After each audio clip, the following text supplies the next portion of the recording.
Hello hi മക്കളെ, നമ്മളങ്ങനെ numbers എന്ന് പറയുന്ന ടോപ്പിക്കിൻ്റെ കീഴിൽ വരുന്ന PYQ ചോദ്യങ്ങളാണ് ഡിസ്കസ് ചെയ്തുകൊണ്ടിരിക്കുന്നത്. 2021 മുഴുവൻ ചോദ്യങ്ങളും നമ്മൾ ഡിസ്കസ് ചെയ്തു. 2022 കംപ്ലീറ്റ് ചെയ്തു. ദേ നമ്മളിപ്പോൾ 2023 കടക്കുകയാണ്. 2023 ആകെ 46 ചോദ്യങ്ങളാണ് നമ്പേഴ്സ് എന്ന് പറയുന്ന ടോപ്പിക്കിന് കീഴിൽ ചോദിച്ചിരിക്കുന്നത്. നമുക്കതിൽ ഓരോന്നും എളുപ്പത്തിൽ വളരെ ക്ലാരിറ്റിയോടുകൂടി പഠിക്കാം. ഒന്നാമത്തെ ചോദ്യത്തിലേക്ക് റെഡിയല്ലേ മക്കളെ? ഒന്നാമത്തെ ചോദ്യത്തിലേക്ക് പോകാം. ഒന്നാമത്തെ ചോദ്യം -12 നിന്നും -10 കുറയ്ക്കാനാണ്. -12 നിന്നും -10 കുറയ്ക്കാൻ നമുക്ക് ചെയ്യാം. -12 നിന്നും കുറയ്ക്കണം. എത്ര കുറയ്ക്കണം? -10 കുറയ്ക്കണം. മക്കളെ, രണ്ട് ചിഹ്നങ്ങൾ ഒരുമിച്ച് വന്നാൽ അത് പ്ലസ് ആയി മാറും. രണ്ട് മൈനസുകൾ ഇവിടെ ഒരുമിച്ച് വന്നിരിക്കുന്നു. സോ ആ രണ്ട് മൈനസുകൾ ചേർന്നൊരു പ്ലസ് ആകുന്നു. -12 + 10 എന്നാകുന്നു. ഞാൻ കഴിഞ്ഞ വീഡിയോയിൽ പറഞ്ഞിരുന്നു, ഒന്നാമത്തെ വീഡിയോയിൽ പറഞ്ഞിരുന്നു, എടാ നെഗറ്റീവ് സംഖ്യയും പോസിറ്റീവ് സംഖ്യയും കൂട്ടുകയോ കുറയ്ക്കുകയോ ചെയ്യണമെങ്കിൽ നിങ്ങൾ ആലോചിക്കേണ്ടത് പോസിറ്റീവ് എന്ന് പറഞ്ഞാൽ നമ്മുടെ കയ്യിലുള്ള കാശായിട്ടും നെഗറ്റീവ് എന്ന് പറഞ്ഞാൽ നമ്മൾ കൊടുക്കേണ്ട കടമായിട്ടും കരുതണം. എടാ ഇവിടെ -12 എന്ന് പറഞ്ഞാൽ 12 രൂപ കടത്തിലാണ്. 12 രൂപ നമ്മൾ കൊടുക്കണം. +10 രൂപ നമ്മുടെ പോക്കറ്റിലുണ്ട്. 12 രൂപ കടം, 10 രൂപ പോക്കറ്റിൽ. നമ്മൾ മാന്യമാരായതുകൊണ്ട് എന്ത് ചെയ്യും? പോക്കറ്റിലുള്ള 10 രൂപ എടുത്ത് പരമാവധി കടം വീട്ടും അല്ലേ? 10 രൂപ എടുത്ത് 12 രൂപ കൊടുക്കേണ്ട സ്ഥലത്ത് കൊടുത്താൽ ബാക്കി നമ്മുടെ കയ്യിൽ അവശേഷിക്കുന്നത്, നമ്മുടെ കയ്യിലൊന്നുമില്ല, ബാക്കി അവശേഷിക്കുന്നത് 2 രൂപ കടം. 2 രൂപ കടം. ഇനി വേണമെങ്കിൽ നിങ്ങൾക്ക് ഇങ്ങനെ ഓർക്കാം, വലുതിൽ നിന്ന് ചെറുത് കുറച്ച് വലുതിൻ്റെ ചിഹ്നം ചേർക്കുക. എങ്ങനെ ചെയ്താലും തെറ്റില്ല. വലുതിൽ നിന്ന് ചെറുത് കുറച്ചാൽ വലുത് 12, ചെറുത് 10. വലുതിൽ നിന്ന് ചെറുത് കുറച്ചാൽ 12ൽ നിന്ന് 10 കുറച്ചാൽ കിട്ടുന്നത് 2. വലുതിൻ്റെ ചിഹ്നം, വലിയ ആളുടെ ചിഹ്നം മൈനസാണ്. ഉത്തരത്തിൽ മൈനസ് ഇട്ടു. അങ്ങനെ എങ്ങനെ വേണമെങ്കിലും ഉത്തരത്തിലെത്താം. സോ നമ്മുടെ ഉത്തരം -2 ആണ്. -2 എന്നുള്ളത് ഓപ്ഷൻ സി ആണ്. ഓപ്ഷൻ സി ആണ് നമ്മുടെ ശരിയായ ഉത്തരം. നമുക്ക് രണ്ടാമത്തെ ചോദ്യത്തിലേക്ക് പോകുന്നു. താഴെ തന്നിരിക്കുന്നവയിൽ അഭാജ്യ സംഖ്യ ഏത്? പ്രൈം നമ്പർ ഏതാണ് എന്നുള്ളതാണ്. 8 ഒരു പ്രൈം നമ്പറാണോ? എന്താ പ്രൈം നമ്പർ എന്ന് പറഞ്ഞാൽ? എന്താണ് അഭാജ്യ സംഖ്യ എന്ന് പറഞ്ഞാൽ? 2 ഘടകങ്ങളെ ഉണ്ടാകാൻ പാടുള്ളൂ. ആ ഘടകങ്ങളിൽ ഒരാൾ അതേ സംഖ്യ ആയിരിക്കണം. രണ്ടാമത്തെ ഘടകം എന്ന് പറയുന്നത് 1 ആയിരിക്കണം. 8ന് 2 ഘടകമാണുള്ളത്. 8ന് ഘടകങ്ങൾ ഏതൊക്കെയാ? 1, 2. ഇങ്ക് മാറ്റാം അല്ലേ? ഓക്കെ. 8ന് ഘടകങ്ങൾ ഏതൊക്കെയാ? 1, 2, 4, 8. 2ൽ കൂടുതൽ ഘടകങ്ങൾ വന്നു. അപ്പോൾ തന്നെ 8 എന്ന് പറയുന്നത് ഒരു അഭാജ്യ സംഖ്യ അല്ല. 2 ഒരു അഭാജ്യ സംഖ്യയാണോ? ആണ് അല്ലേ? ഏറ്റവും ചെറിയ അഭാജ്യ സംഖ്യ 2 ആണ്. നമുക്ക് ഉത്തരത്തിലേക്ക് എത്തി. നമുക്കപ്പോൾ അടുത്ത ചോദ്യത്തിലേക്ക് പോകാം. മൂന്നാമത്തെ ചോദ്യം, ഒരു സംഖ്യയുടെ 10 മടങ്ങ് അത് 2000 ആണെങ്കിൽ സംഖ്യ ഏതാണെന്ന് കണ്ടുപിടിക്കണം. എടാ നമുക്ക് സംഖ്യ ഏതാണെന്ന് അറിയില്ല. അറിയാത്തൊരു സാധനത്തിന് നമ്മൾ X എന്നാണ് എടുക്കുന്നത് അല്ലേ? X എന്നാണ് എടുക്കുന്നത്. അറിയാത്ത സംഖ്യയെ നമ്മൾ X എന്ന് എടുത്തു. ആ സംഖ്യയുടെ 10 മടങ്ങ് എന്ന് പറഞ്ഞാൽ ആ സംഖ്യയെ 10 കൊണ്ട് ഗുണിച്ചാൽ കിട്ടുന്നത് എന്നാണ് അല്ലേ? അങ്ങനെ ആ സംഖ്യയെ 10 കൊണ്ട് ഗുണിച്ചപ്പോൾ കിട്ടിയത് 2000. അങ്ങനെയാണെങ്കിൽ ആ സംഖ്യ ഏത്? X എന്ന് പറയുന്നത് എന്താണ് എന്നാണ് ചോദ്യം. ഈ ഗുണനം 10നെ സമത്തിൻ്റെ അപ്പുറത്തേക്ക് കൊണ്ടുപോയി കഴിഞ്ഞാൽ ഗുണനം നേരെ ഓപ്പോസിറ്റ് ആകും. എന്താകും? ഹരണമായി മാറും അല്ലടാ. അവിടെ 2000 ഓൾറെഡി ഉണ്ട്. അങ്ങേരെ മാറ്റെടുത്തിട്ടോ, അങ്ങേരെ അവിടെ ഇരിക്കട്ടെ. ഗുണനം 10 അപ്പുറത്തേക്ക് പോയി, അത് ഹരണം 10 ആയി. ഇനി ചെയ്യാലോ അല്ലേ? ഈ ഒരു 0 കട്ട് ചെയ്തു. നമ്മുടെ ഉത്തരം സംഖ്യ കിട്ടി. സംഖ്യ എന്ന് പറയുന്നത് 200 ആണ്. ഓപ്ഷൻ ബി ആണ് നമ്മുടെ ഉത്തരം. നമ്മളങ്ങനെ നാലാമത്തെ ചോദ്യത്തിലേക്ക് പോകുന്നു. നാലാമത്തെ ചോദ്യം എങ്ങനെയാണ്? 3125-ൽ 100ൻ്റെ സ്ഥാനത്തെ അക്കം ഏതാണ്? സ്ഥാനവിലയുമായി ബന്ധപ്പെട്ടിട്ടുള്ള ചോദ്യങ്ങളിൽ ഒന്ന്. 3125 എന്ന് പറയുന്ന സംഖ്യയിൽ 100ൻ്റെ സ്ഥാനത്തെ അക്കം. എടാ 3125 ഓക്കെ, 3125 ഏതാണ് 100ൻ്റെ സ്ഥാനത്തെ അക്കം? 5 ഒറ്റയുടെ സ്ഥാനത്തെ അക്കമാണ്, 2 10ൻ്റെ സ്ഥാനത്തെ അക്കമാണ്, 1 100ൻ്റെ സ്ഥാനത്തെ അക്കം, 3 എന്ന് പറയുന്നത് 1000 തൗസൻഡ്സ് പ്ലേസ് 1000ത്തിൻ്റെ സ്ഥാനത്തെ അക്കമാണ്. നമ്മളോട് ചോദിച്ചിരിക്കുന്നത് 100ൻ്റെ സ്ഥാനത്തെ അക്കമാണ്. ഉത്തരം 1 ഓപ്ഷൻ ബി ആണ് നമ്മുടെ ഉത്തരം. നമ്മൾ അടുത്ത ചോദ്യത്തിലേക്ക് പോകുന്ന 5ാമത്തെ ചോദ്യം. A+B എന്ന് പറയുന്നത് 28, B+C എന്ന് പറയുന്നത് 40, C+A എന്ന് പറയുന്നത് 32. അങ്ങനെയാണെങ്കിൽ A+B+C എത്ര? വളരെ എളുപ്പത്തിൽ അതിൻ്റെ ഉത്തരത്തിലേക്ക് നമുക്ക് എത്താം. ചെയ്യേണ്ടത് തന്നിരിക്കുന്ന സാധനങ്ങൾ A+B തന്നിട്ടുണ്ട്. ഓക്കെ, A+B തന്നിട്ടുണ്ട്. B+C ഞാനെല്ലാം കൂടി കൂട്ടുന്നു കേട്ടോ. B+C പിന്നെ എന്ത് തന്നിട്ടുണ്ട്? C+Aയും തന്നിട്ടുണ്ട്. A+B കൂട്ടിക്കഴിഞ്ഞാൽ നമുക്ക് ചോദ്യത്തിൽ പറഞ്ഞിരിക്കുന്ന 28 കിട്ടുന്നതാണ്. B+C കൂട്ടിക്കഴിഞ്ഞാൽ നമുക്ക് 40 കിട്ടും എന്നാണ് പറഞ്ഞിരിക്കുന്നത്. C+A കൂട്ടിയാൽ 32 കിട്ടും എന്നാണ് പറഞ്ഞിരിക്കുന്നത്. അപ്പോൾ നമ്മൾ ഈ 3 ആളുകളെയും കൂട്ടുന്നത് കൊണ്ട് പ്ലസ് ആണ്. ഈ 3 ആളുകളെയും കൂട്ടുന്നത് കൊണ്ട് നമ്മൾ ഈ സൈഡിലെയും ആ 3 ആളുകളെയും കൂട്ടും അല്ലേ? 3 ആളുകളെയും കൂട്ടും. എടാ നോക്കിക്കടാ, ഈ ലെഫ്റ്റ് സൈഡിൽ ഇടതുവശത്ത്, ഈ സമത്തിൻ്റെ ഇടതുവശത്ത് എത്ര എ ഉണ്ട്? ഒരു എയും വീണ്ടും ഒരു എ. അങ്ങനെ ടോട്ടൽ ഒരു എയും മറ്റൊരു എയും തമ്മിൽ കൂട്ടി നമുക്ക് 2 എ കിട്ടി. പ്ലസ് നോക്കടാ, എത്ര ബി ഉണ്ട്? ഇവിടെ ഒരു ബി, ഇവിടെ ഒരു ബി. ടോട്ടൽ 2 ബി പ്ലസ് എത്ര സി ഉണ്ടടാ? 2 സി. അങ്ങനെ 2 എ 2 ബി 2 സിയും കൂട്ടിയാൽ കിട്ടുന്ന ഉത്തരം എന്ന് പറയുന്നത് 28ഉം 40ഉം 32ഉം കൂട്ടിയാൽ കിട്ടുന്ന ഉത്തരമാണ്. എത്രയാ? 28ഉം 2ഉം കൂട്ടിയാൽ എനിക്ക് 30 കിട്ടും. 30ൻ്റെ കൂടെ ഈ 30 കൂട്ടിയാൽ 60 കിട്ടും. 60ൻ്റെ കൂടെ ഈ 40 കൂട്ടിയാൽ 100 കിട്ടും. ഈ 3 ആളുകളെയും കൂടി കൂട്ടിയാൽ എനിക്ക് 100 കിട്ടും. എടാ ലെഫ്റ്റ് ഹാൻഡ് സൈഡിൽ ഇടതുവശത്ത് 3 പദങ്ങളുണ്ട്. ഏതൊക്കെയാണ് പദങ്ങൾ? 2A എന്ന് പറയുന്നത് 1ാമത്തെ പദം, 2B 2ാമത്തെ പദം, 2C എന്ന് പറയുന്നത് 3ാമത്തെ പദം. ഈ 3 പദങ്ങളിലും പൊതുവായിട്ട് ആരുണ്ട്? കോമൺ ആയിട്ട് ആരുണ്ട്? 2 നമുക്ക് 2നെ പുറത്തേക്ക് എടുക്കാം. എല്ലാ പദങ്ങളിൽ നിന്നും 2നെ ഞാൻ വലിച്ച് പുറത്തേക്ക് എടുത്തു കഴിഞ്ഞാൽ ബാക്കി ആരാണ് ഉള്ളത്? 1ാമത്തെ ടേമിൽ നിന്ന് 2 പോയി, ബാക്കി A മാത്രം. 2ാമത്തെ ടേമിൽ നിന്നും 2 പോയി, ബാക്കി B മാത്രം. 3ാമത്തെ ടേമിൽ നിന്ന് 2 പുറത്തേക്ക് ചാടി, അവിടെ 2 പോയാൽ അവിടെ C മാത്രം.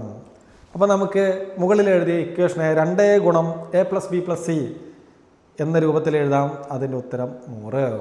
നമ്മളോട് കണ്ടുപിടിക്കാൻ പറഞ്ഞിരിക്കുന്നത് എന്താ? ദേ ഈ കിടക്കുന്ന ആശാനെ A+B+C എത്രയാണെന്നാണ് ചോദ്യം. സോ നമ്മൾ അങ്ങേരെ അവിടെ നിർത്തുന്നു. A+B+Cനെ അവിടെ നിർത്തി. എടാ ഈ 2 ഇത് ഗുണിക്കലാണ് അല്ലേ? ബ്രാക്കറ്റ് എന്ന് പറഞ്ഞാൽ ഗുണിക്കലാണ്, അറിയാലോ. അപ്പോൾ അധികപ്പറ്റായിട്ട് ഇവിടെ ഇരിക്കുന്ന ആളാരാ? ഈ ഗുണനം 2ആണ്. നമ്മൾ ഇങ്ങേരെ ചവിട്ടി പുറത്താക്കണം. എങ്ങോട്ട്?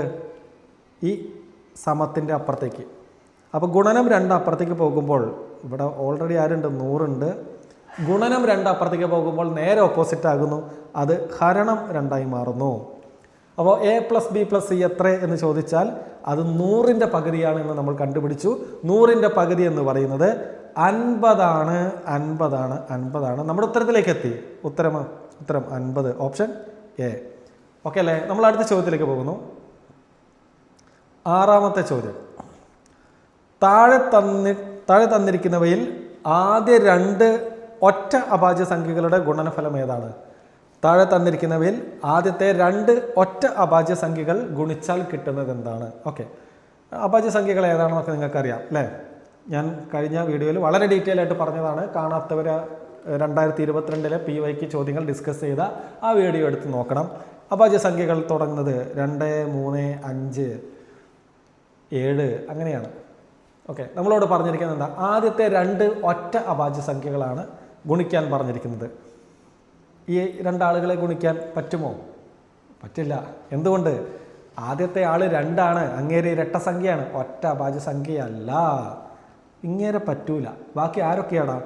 ആദ്യത്തെ 2 ഒറ്റ അഭാജ്യ സംഖ്യകൾ ആരൊക്കെയാ? അത് 3ഉം 5ഉമാണ്. അവരെ തമ്മിൽ ഗുണിച്ചാൽ കിട്ടുന്ന ഉത്തരം എത്രയാ? 3, 5, 15. എത്ര സിമ്പിളല്ലേ ചോദ്യങ്ങൾ? 5 15. ഓപ്ഷൻ എ ആണ് നമ്മുടെ ശരിയായ ഉത്തരം. അപ്പോൾ നമ്മൾ അടുത്ത ചോദ്യത്തിലേക്ക് പോകുന്നു. 7ാമത്തെ ചോദ്യത്തിലേക്ക് പോകുന്നു. ചോദ്യം എങ്ങനെയാണ്?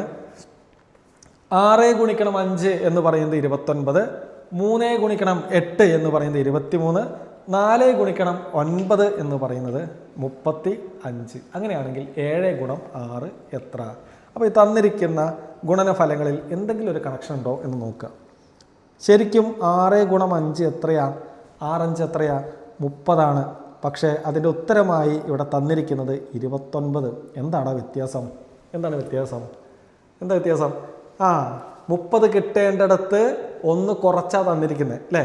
29 തന്നിട്ടുള്ളൂ. നമുക്ക് അടുത്ത് നോക്കാം. 3 ഗുണിക്കണം 8ൻ്റെ ശരിയായ ഉത്തരം നിങ്ങൾക്കറിയാം. 3 8 എത്രയാ? 3 8കൾ ചേർന്നാൽ 24. പക്ഷേ ഇവിടെ തന്നിരിക്കുന്ന ഉത്തരം എത്രയാ? അത് 23 തന്നിട്ടുള്ളൂ. എന്താണ് റിലേഷൻ? 1 കുറവ്. എങ്കിൽ 3ാമത്തെ നോക്കിക്കേ. 4 ഗുണം 9. 4 ഗുണം 9ൻ്റെ ഉത്തരം എത്രയാ? 9 4 36. പക്ഷെ നമുക്ക് തന്നിരിക്കുന്ന ഉത്തരം എത്രയാ? 35. അപ്പം നമുക്ക് ഇവരുടെ കണക്ഷൻ മനസ്സിലായി. ഇവരുടെ ആ ലോജിക്ക്, ഈ ചോദ്യകർത്താവിൻ്റെ ലോജിക്ക് നമുക്ക് മനസ്സിലായി. ഗുണിച്ച് കിട്ടുന്ന ഉത്തരത്തിൽ നിന്ന് 1 കുറഞ്ഞതായിരിക്കും ശരിയായ ഇദ്ദേഹത്തിൻ്റെ ലോജിക്ക് പ്രകാരമുള്ള ഉത്തരം. അങ്ങനെയാണെങ്കിൽ 7 ഗുണിക്കണം 6ൻ്റെ ഉത്തരം എത്രയാണെന്ന് കണ്ടുപിടിക്കണം. ശരിയായ ഉത്തരത്തിൽ നിന്ന് 1 കുറച്ച് എഴുതുക. 7 6 42. 42ൽ നിന്ന് 1 കുറച്ച് എഴുതുന്നതാണ് ഉത്തരം. അത് 41. നമ്മുടെ ഉത്തരം 41. ഓപ്ഷൻ സി ആണ് ശരിയായ ഉത്തരം. 999ൻ്റെ ആദ്യത്തെ അക്കം ഏതാ? ആദ്യത്തെ അക്കം 9. സോ 9 കഴിഞ്ഞ് ഞാനൊരു പോയിന്റ് ഇടുന്നു. ബാക്കി ആരൊക്കെയാ? 9 9 ഇൻറ്റു 10 പവർ 6 മാത്രമല്ല വരുന്നത്, ഈ പവറിൻ്റെ കൂടെ ഒരാളും കൂടി കൂടും. ആരാണ് കൂടുന്നത്? എടാ ഇവിടെ പോയിന്റ് കഴിഞ്ഞ് എത്ര ഡിജിറ്റുകളുണ്ട്? എത്ര ഡെസിമൽ ഡിജിറ്റുകളുണ്ട്? ഒരാൾ, രണ്ടാളുകളുണ്ട്. അപ്പോൾ നമ്മൾ ആ രണ്ടും കൂടി കൂട്ടും. അങ്ങനെ നമുക്ക് എഴുതാം 9.99 ഗുണം 10 പവർ 8 എന്ന് എഴുതാം. ഇതല്ലേ രണ്ടാമത്തെ സ്റ്റേറ്റ്മെൻറ്റിൽ പറഞ്ഞിരിക്കുന്നത് അല്ലേ? ശരിയല്ലേ? അപ്പോൾ രണ്ടാമത്തെ സ്റ്റേറ്റ്മെൻറ്റ്. അപ്പോൾ നമുക്ക് പറയാം രണ്ടാമത്തെ സ്റ്റേറ്റ്മെൻറ്റ് എന്ന് പറയുന്നത് ശരിയാണ്. ഇനി 3ാമത്തെ സ്റ്റേറ്റ്മെൻറ്റിലേക്ക് കടക്കാം. 3ാമത്തെ സ്റ്റേറ്റ്മെൻറ്റ് എങ്ങനെയാണ്? ഒരു മില്യണിൽ നിന്ന് 1000 കുറച്ചാൽ 9.99 ഇൻറ്റു 10 പവർ 5 കിട്ടണം. ഓക്കെ, നമുക്ക് നോക്കാം. 1 മില്യൺ എന്ന് പറഞ്ഞാൽ അത് 10 പവർ 6 ആണ്. 1000 എന്ന് പറയുന്നത് 10 പവർ 3 ആണ്. നമ്മൾ പഠിച്ച വഴി എന്താ? പവറുകളുടെ വ്യത്യാസം എടുക്കും. 6ഉം 3ഉം തമ്മിലുള്ള വ്യത്യാസം. 6ൽ നിന്ന് 3 കുറച്ചാൽ നമുക്ക് കിട്ടുന്നത് 3 ആണ്. അപ്പോൾ ഞാൻ എത്ര 9 ഇടണം? 3 9 ഇടും. ഓക്കെ, 9 9 9 ഗുണിക്കണം. ഏതാണ് ഇതിൽ ചെറിയ സംഖ്യ? അത് 10 പവർ 3 ആണ്. 10 പവർ 3 ആണ്. ആ ചെറിയ സംഖ്യ ഞാനിവിടെ കൂട്ടത്തിൽ എഴുതി വയ്ക്കും. ഇത്രയേ ഉള്ളൂ പരിപാടി. 10 പവർ 3 എഴുതി. എടാ ഇനി ഇതിനെ സ്റ്റാൻഡേർഡ് രൂപത്തിലേക്ക് എങ്ങനെ മാറ്റും? ആദ്യത്തെ ഡിജിറ്റ് ഞാൻ എഴുതി 9. അത് കഴിഞ്ഞിട്ട് ഞാനൊരു പോയിന്റ് ഇട്ടു. ഇനി ഇവിടെ എത്ര ആളുകൾ? 2 ആളുകൾ.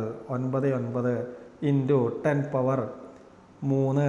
3 അല്ല, 3ൻ്റെ കൂടെ ആരെയും കൂടി ചേർക്കണം. ഇവിടെ ഡെസിമൽ പോയിന്റ് കഴിഞ്ഞ് 1 2 2 ആളുകൾ വന്നു. സോ നമ്മളിവിടെ 2ഉം കൂടി കൂട്ടണം. അതിൻ്റെ അർത്ഥം അത് 9.99 ഗുണിക്കണം 10 പവർ 5. ഇതാണോ 3ാമത്തെ സ്റ്റേറ്റ്മെൻറ്റ്? നമുക്ക് നോക്കിയേ അല്ലേ? 1 മില്യണിൽ നിന്ന് ഒരു കെ കുറച്ചാൽ 9.99 ഇൻറ്റു 10 പവർ 5. അപ്പോൾ 3ാമത്തെ സ്റ്റേറ്റ്മെൻറ്റ് ശരി. 1ാമത്തെ സ്റ്റേറ്റ്മെൻറ്റ് തെറ്റ്. 2ഉം 3ഉം ശരി. ഓപ്ഷൻ നോക്കാം നമുക്ക്. പ്രസ്താവന 1 തെറ്റും 2 3 എന്നിവ ശരിയുമാണ്. ഏതാ? ഓപ്ഷൻ ഡി ആണ് നമ്മുടെ ഉത്തരം. സെറ്റായോ? നമുക്ക് അടുത്ത ചോദ്യത്തിലേക്ക് പോകാം.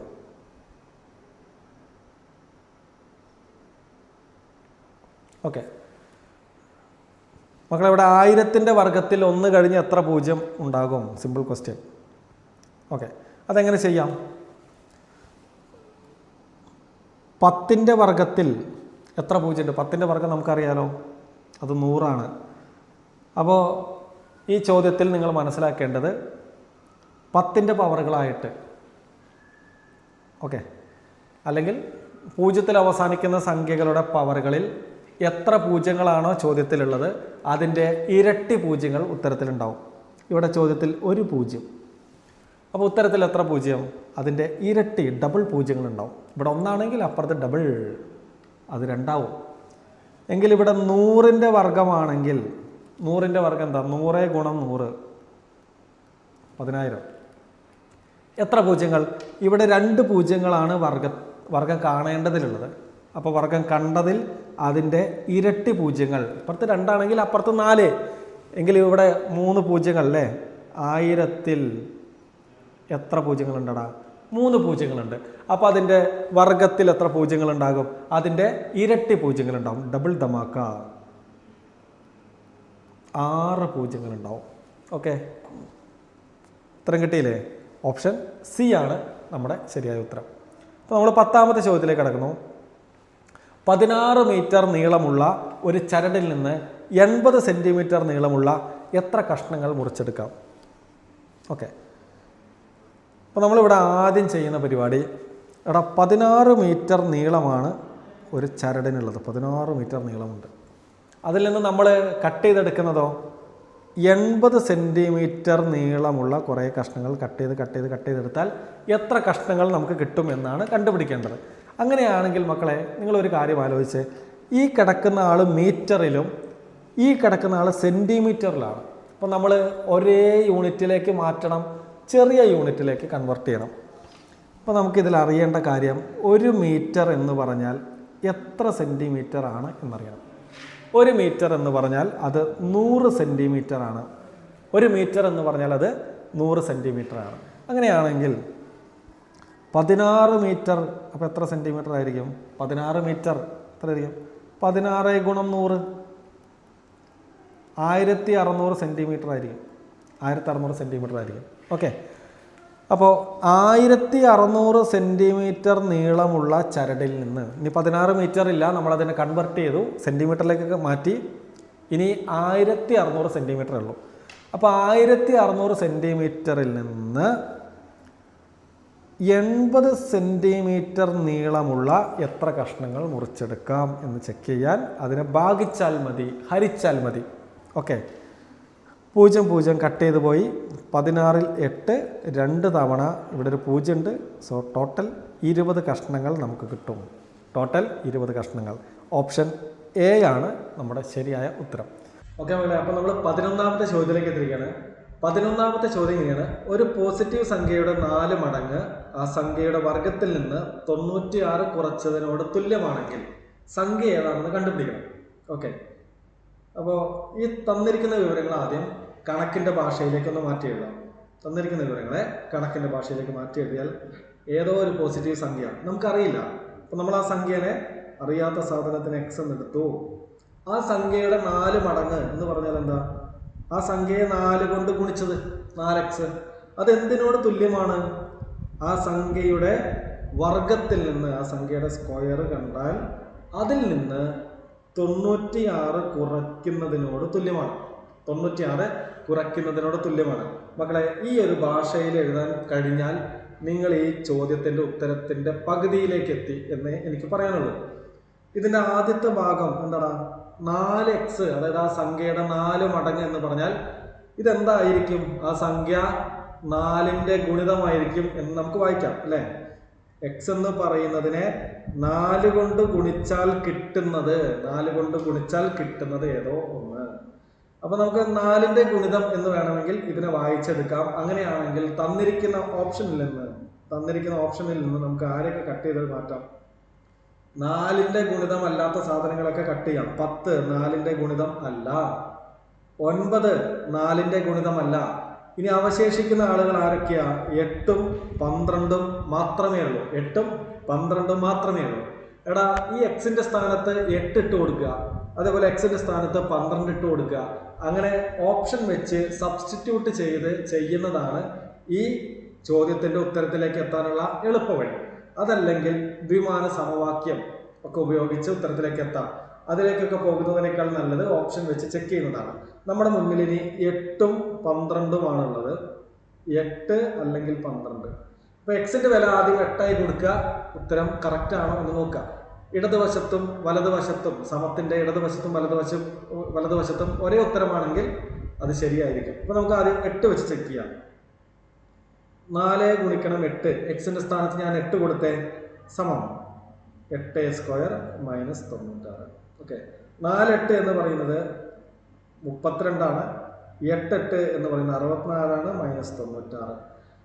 ഇവിടുന്ന് തന്നെ നമുക്ക് മനസ്സിലായി ഒരു കാരണവശാലും 64 എന്ന് പറയുന്ന ചെറിയ സംഖ്യയിൽ നിന്ന് 96 എന്ന് പറയുന്ന വലിയ സംഖ്യ കുറച്ചു കഴിഞ്ഞാൽ നമുക്കറിയാം അല്ലെ, ചെറുതിൽ നിന്ന് വലുത് കുറച്ചാൽ ഉറപ്പായും അതിന്റെ ഉത്തരം എന്തായിരിക്കും? പോസിറ്റീവോ നെഗറ്റീവോ? ഏതായിരിക്കും? അതിന്റെ ഉത്തരം നെഗറ്റീവ് സംഖ്യ ആയിരിക്കും. പക്ഷെ നമുക്ക് ഈ സമത്തിന്റെ ഇടതുവശത്ത് കിട്ടിയിരിക്കുന്നത് എന്താ? ഒരു പോസിറ്റീവ് സംഖ്യയാണ്. ഇനി നമുക്ക് ഇതിന് കുറയ്ക്കാനൊന്നും നിൽക്കണ്ട. നമുക്ക് മനസ്സിലായി ഇത് സോൾവ് ചെയ്ത് കഴിഞ്ഞാൽ ഒരു കാരണവശാലും രണ്ട് സൈഡും ഈക്വൽ ആകില്ല. നമ്മളിവിടെ വെച്ച് നിർത്തി. അപ്പൊ നമ്മുടെ ഉത്തരം 8 അല്ല. ഇനി ഒരേ ഒരു സാധ്യതയുള്ളൂ, അത് 12. ഉത്തരം 12 നമുക്കറിയാം. എങ്കിലും നമുക്കൊന്ന് ചെയ്തു നോക്കാം.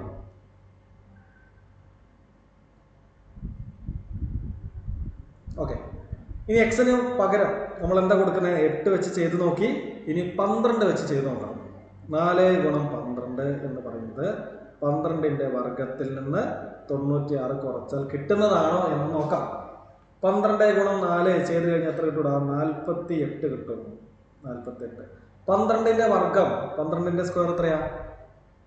144 മൈനസ് 96.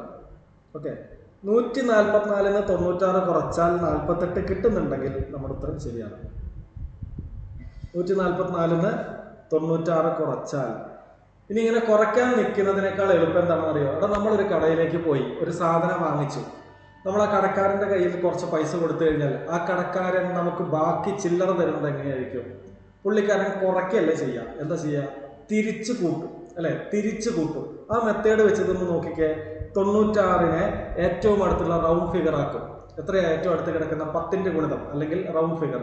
96 ഏറ്റവും അടുത്ത് കിടക്കുന്ന 10ന്റെ ഗുണിതമായ 100ലേക്ക് എത്തിക്കുന്നതാണ് റൗണ്ട് ഫിഗർ.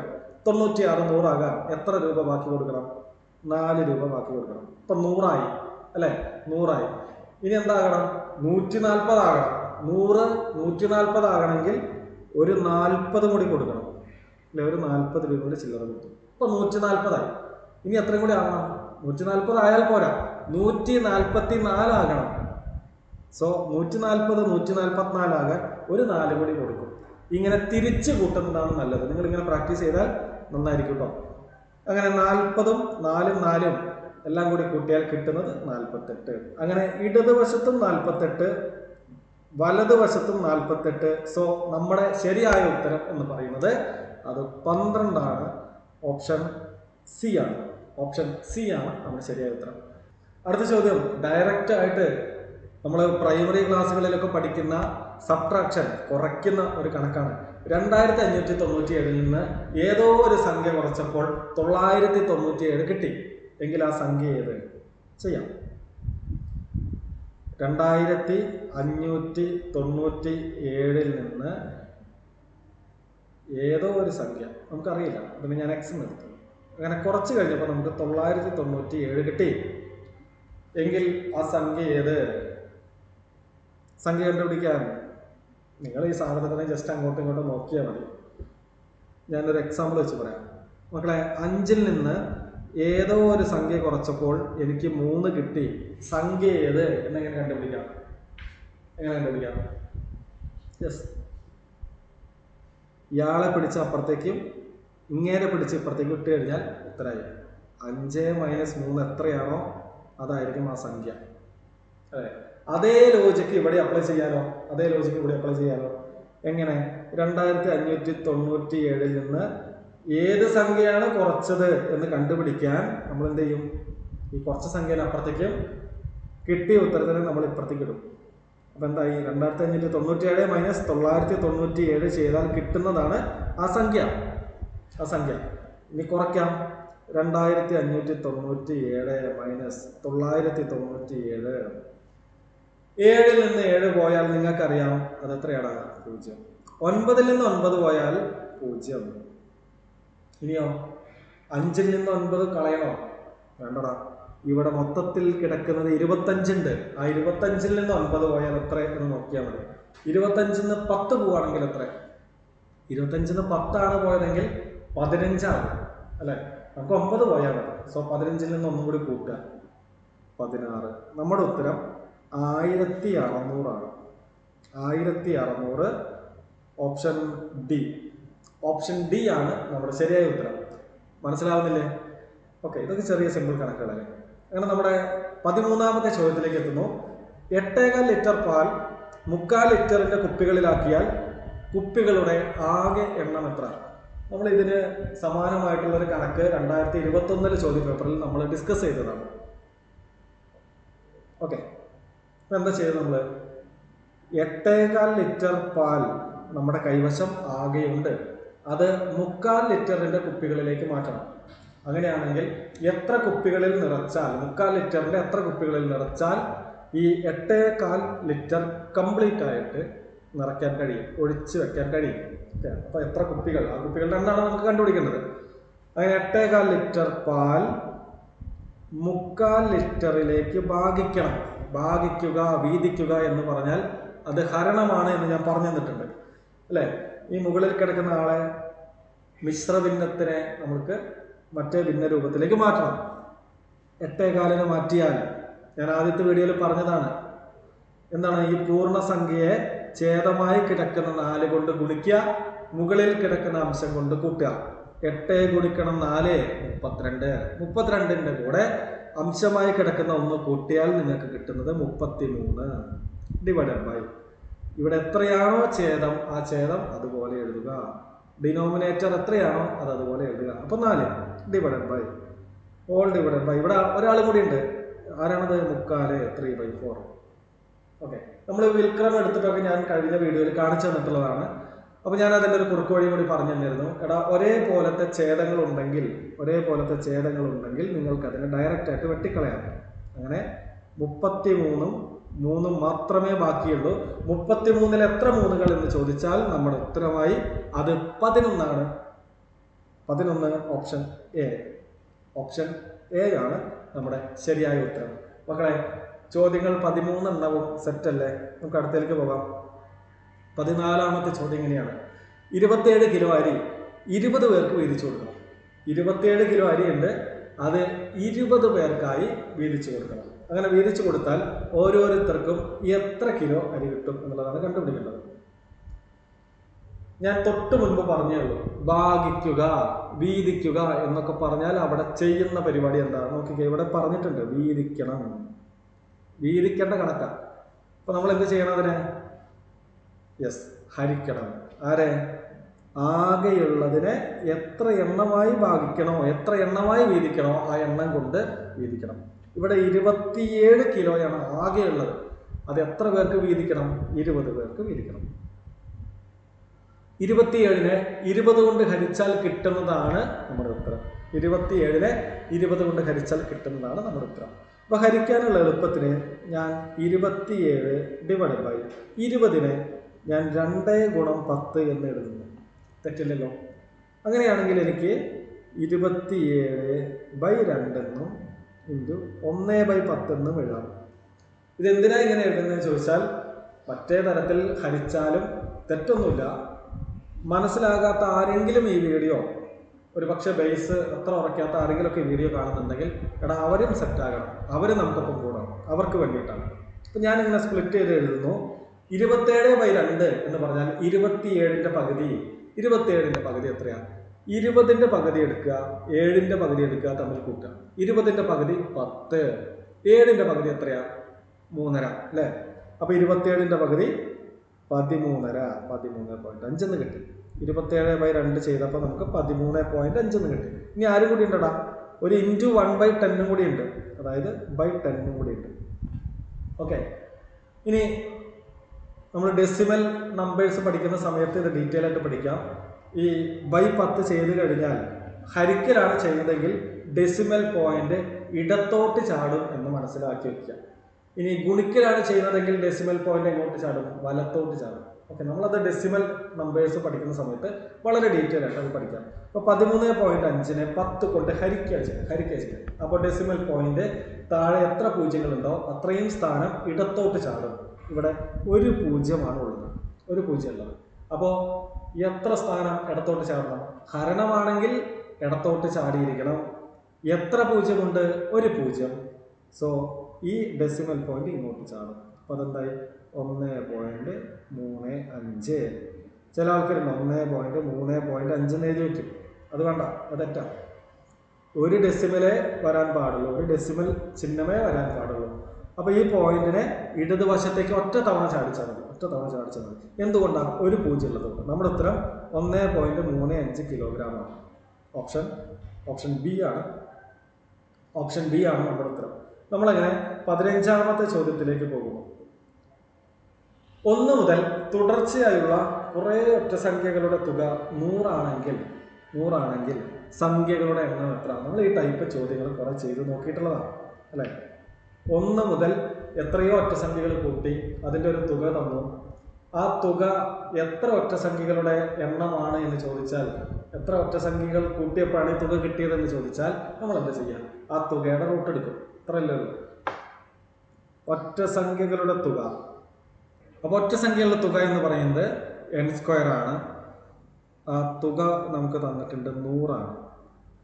n എന്ന് പറഞ്ഞാൽ എന്താ? ഒറ്റസംഖ്യകളുടെ എണ്ണം അല്ലേ? Number of terms. അത് നമുക്കറിയില്ല, അതാണ് കണ്ടുപിടിക്കേണ്ടത്. അപ്പോൾ നമ്മൾ എന്താ ചെയ്യുക? സ്ക്വയറിനെ അപ്പുറത്തേക്ക് മാറ്റിയാൽ അത് റൂട്ടാകും. Root of 100. 100ന്റെ റൂട്ട് നമ്മൾ പച്ചവെള്ളം പോലെ പഠിച്ചിട്ടുണ്ട്, അത് 10 ആണ്. അതിൻ്റെ അർത്ഥം ആദ്യത്തെ 10 ഒറ്റസംഖ്യകൾ കൂട്ടിയപ്പോഴാണ് എത്ര കിട്ടിയത്? 100 കിട്ടിയത്. ആദ്യത്തെ 10 ഒറ്റസംഖ്യകൾ. ഓപ്ഷൻ സി ആണ് ശരിയായ ഉത്തരം. അങ്ങനെ നമ്മൾ 16ാമത്തെ ചോദ്യത്തിലേക്ക് കടക്കുന്നു. ആരോഹണ ക്രമത്തിൽ എഴുതുക. കുറെ സംഖ്യകൾ തന്നിട്ടുണ്ട്, അതിനെ ആരോഹണ ക്രമത്തിൽ എഴുതണം. എന്താണ് ആരോഹണം, എന്താണ് അവരോഹണം എന്നൊക്കെ ഞാൻ തൊട്ട് മുൻപത്തെ വീഡിയോയിൽ ഞാൻ വളരെ ഡീറ്റെയിൽ ആയിട്ട് എക്സ്പ്ലെയിൻ ചെയ്തിട്ടുണ്ട്. ആരോഹണം എന്താണ്? ചെറുതിൽ നിന്ന് വലുതിലേക്ക് ആരോഹണം. ചെറിയ ആളാണ്, 4 അക്ഷരങ്ങളേ ഉള്ളൂ. അവരോഹണത്തിൽ 5 അക്ഷരങ്ങളുണ്ട്. അവ ചെറിയ ആള് ആരോഹണവും വലിയ ആള് അവരോഹണവുമാണ്. അവരോഹണ ക്രമത്തിൽ എഴുതാൻ പറഞ്ഞാൽ വലുതിൽ നിന്ന് ചെറുതിലേക്കും, ആരോഹണ ക്രമത്തിൽ എഴുതാൻ പറഞ്ഞാൽ ചെറുതിൽ നിന്ന് വലുതിലേക്കും മാറിപ്പോകരുത്. ഇനി മാറുന്നവർക്ക് വേണ്ടി ഞാൻ ഒരു കാര്യം കൂടി പറഞ്ഞു. എടാ, ആരോഹണം എന്ന് പറയുന്ന വാക്കിലും അവരോഹണം എന്ന് പറയുന്ന വാക്കിലും, ആരോഹണം എന്ന വാക്കിലും അവരോഹണം എന്ന വാക്കിലും പൊതുവായിട്ടുള്ള കുറെ അക്ഷരങ്ങളുണ്ട് അല്ലേ? ഇവിടെ ആയുണ്ട്, ഇവിടെ ആയുണ്ട്, ഇവിടെ റോയുണ്ട്, ഇവിടെ റോയുണ്ട്, ഇവിടെ ഹായുണ്ട്, ഇവിടെ ഹായുണ്ട്. നം പ്രഥമം. രണ്ടിലും പൊതുവല്ലാത്തൊരു സാധനമേ ഉള്ളൂ. അത് അധികമായിട്ടുള്ള വായാണ്. വാ അധികമായിട്ടുള്ള ആള് വലുതായിരിക്കും. വാ ഫോർ വലുത്. വായുള്ള ആള് വലുത്. സോ വലുതിൽ നിന്ന് ചെറുതിലേക്ക് ആര്? അവരോഹണം. അപ്പൊ മറ്റേതിൽ വായില്ലല്ലോ. അപ്പൊ അങ്ങേരെ ചെറുതിൽ നിന്ന് വലുതിലേക്ക്. ഇനി മറക്കരുത്, അപ്പൊ നമ്മളോട് പറഞ്ഞിരിക്കുന്നത് ആരോഹണ ക്രമത്തിൽ എഴുതാനാണ്. അപ്പൊ എന്താ? ചെറുതിൽ നിന്ന് വലുതിലേക്ക് എഴുതാൻ. തന്നിരിക്കുന്ന സംഖ്യകൾ ഏതൊക്കെയാണ്? 3.5, 4, 4.2, 2.7. ഏതാണ് ഇതിൽ ഏറ്റവും ചെറുത്? 2.7 ആണ് അല്ലേ? 2.7 എന്ന് പറഞ്ഞാൽ എന്താ? 2 കഴിഞ്ഞു, പക്ഷെ 3 എത്തിയില്ല. അതിനിടയിൽ 2നും 3നും ഇടയിലുള്ള സ്ഥാനമാണ് 2.7. ഓക്കെ, 2.7 ആണ് ഏറ്റവും ചെറുത്. അടുത്തത് ഏതാ? 3.5 ഉണ്ട്, 4 ഉണ്ട്, 4.2 ഉണ്ട്. യെസ്, 3.5 ആണ്. 3 കഴിഞ്ഞു, 4 എത്തിയില്ല. 3ന്റെയും 4ന്റെയും ഇടയിലാണ് 3.5 എന്ന് പറയുന്ന സംഖ്യ നിൽക്കുന്നത്. 3.5 ആണ് അടുത്തതോ 4 ആണോ 4.2 ആണോ? 4.2 എന്ന് പറഞ്ഞാൽ 4 കഴിഞ്ഞു വരുന്ന ആളാണ്. അപ്പോൾ 4 ആണ് പിന്നെ വരുന്ന ചെറുത്. 4. അടുത്തതോ 4.2. ഓക്കെ, ഇങ്ങനെയാണ് ആരോഹണ ക്രമത്തിൽ എഴുതേണ്ടത്. 2.7, 3.5, 4, 4.2. ഓപ്ഷൻ ഡി ആണ് ശരിയായ ഉത്തരം. നമുക്ക് അടുത്ത ചോദ്യത്തിലേക്ക് പോകാം. 5 കൊണ്ട് ഹരിക്കുമ്പോൾ 1 ശേഷിക്കുന്ന 10ാമത്തെ രണ്ടക്ക സംഖ്യ. ഓക്കെ, 5 കൊണ്ട് ഹരിക്കുമ്പോൾ ശിഷ്ടം 1 വരണം. അങ്ങനത്തെ 10ാമത്തെ രണ്ടക്ക സംഖ്യയാണ് ചോദിച്ചിരിക്കുന്നത്. മക്കളെ 5ന്റെ ഗുണിതങ്ങളുടെ പ്രത്യേകത എന്താ? 5ന്റെ ഗുണിതങ്ങളെ 5 കൊണ്ട് ഹരിച്ചാൽ ശിഷ്ടം 0 ആയിരിക്കും. ശിഷ്ടം 0 ആണ് കിട്ടേണ്ടതെങ്കിൽ നമുക്ക് 5ന്റെ ഗുണിതങ്ങൾ എഴുതാം. 5, 10, 15, 20 എന്നൊക്കെ പറഞ്ഞ് ഇങ്ങനെ എഴുതാം. അങ്ങനെ 10ാമത്തെ ആള് ഇവിടെ 50 ആയിരിക്കും അല്ലേ? ഇനി നമ്മളോട് ചോദിച്ചിരിക്കുന്നത് എന്താ? ശിഷ്ടം 1 വരണം. ശിഷ്ടം 1 വരണമെങ്കിൽ 5 കൊണ്ട് ഹരിച്ചാൽ ശിഷ്ടം 1 വരണമെങ്കിൽ ഈ മുകളിലുള്ള ഗുണിതങ്ങൾക്കൊപ്പം 1 കൂട്ടിയാൽ പോരെ അല്ലേ? ഇവിടെ എന്താ? ഇവിടെ 1 കൂട്ടിയാൽ എത്ര വരും? 6. 6നെ 5 കൊണ്ട് ഹരിച്ചാൽ ശിഷ്ടം എത്ര? 1 അല്ലേ? അപ്പൊ 5ന്റെ ഗുണിതങ്ങൾക്കൊപ്പം 1 കൂട്ടിയാൽ 5 കൊണ്ട് ഹരിക്കുകയാണെങ്കിൽ ശിഷ്ടം 1 കിട്ടും. ഇനി ശിഷ്ടം 2 വരണം എന്ന് പറഞ്ഞാൽ നമ്മൾ എന്ത് ചെയ്യണം? 5ന്റെ ഗുണിതങ്ങൾക്കൊപ്പം 2 കൂട്ടും. ശിഷ്ടം 3 വരണോ? നമ്മൾ എന്ത് ചെയ്യും? ഗുണിതത്തിനൊപ്പം 3 കൂട്ടും. ശിഷ്ടം 4 വരണോ? ഗുണിതത്തിനൊപ്പം 4 കൂട്ടും. ശിഷ്ടം 5 വരണോ? 5 വരില്ല. കാരണം 5 കൊണ്ട് ഹരിക്കുമ്പോൾ ഒരിക്കലും ശിഷ്ടം 5 വരില്ല. 1, 2, 3, 4 അല്ലെങ്കിൽ 0 ആണ് വരിക. ഓക്കെ, അപ്പൊ ഇവിടെ 1 ആണ് പറഞ്ഞിരിക്കുന്നത്. സോ നമ്മൾ എല്ലാ ഗുണിതങ്ങളുടെ ഒപ്പം 1 കൂട്ടിയാൽ ശിഷ്ടം 5 കൊണ്ട് ഹരിക്കുകയാണെങ്കിൽ 1 ആയിരിക്കും. ഓക്കെ, അപ്പൊ രണ്ടാമത്തെ സംഖ്യ ഏതായിരിക്കും? രണ്ടാമത്തെ ഗുണിതം അത് 10ന്റെ ഒപ്പം 1 കൂട്ടിയിട്ടുള്ള 11, അടുത്തത് 16, അടുത്തത് 21, അങ്ങനെ പോകും അല്ലെ? ഇവർക്കിടയിലുള്ള അകലം നോക്കിക്കേ, അത് 5 ആയിരിക്കും. ഓക്കെ, അങ്ങനെയാണെങ്കിൽ 10ാമത്തെ ആൾ ഇവിടെ 51 ആണ്. പക്ഷെ ചോദ്യത്തിൽ ഒരു ട്വിസ്റ്റ് ഉണ്ട്. 10ാമത്തെ സംഖ്യ ഏതാണെന്നല്ല ചോദിച്ചിരിക്കുന്നത്. ശിഷ്ടം 1 വരുന്ന 10ാമത്തെ സംഖ്യ ഏതാണെന്നല്ല ചോദിച്ചിരിക്കുന്നത്. 10ാമത് വരുന്ന രണ്ടക്ക സംഖ്യ ഏതാണെന്ന്.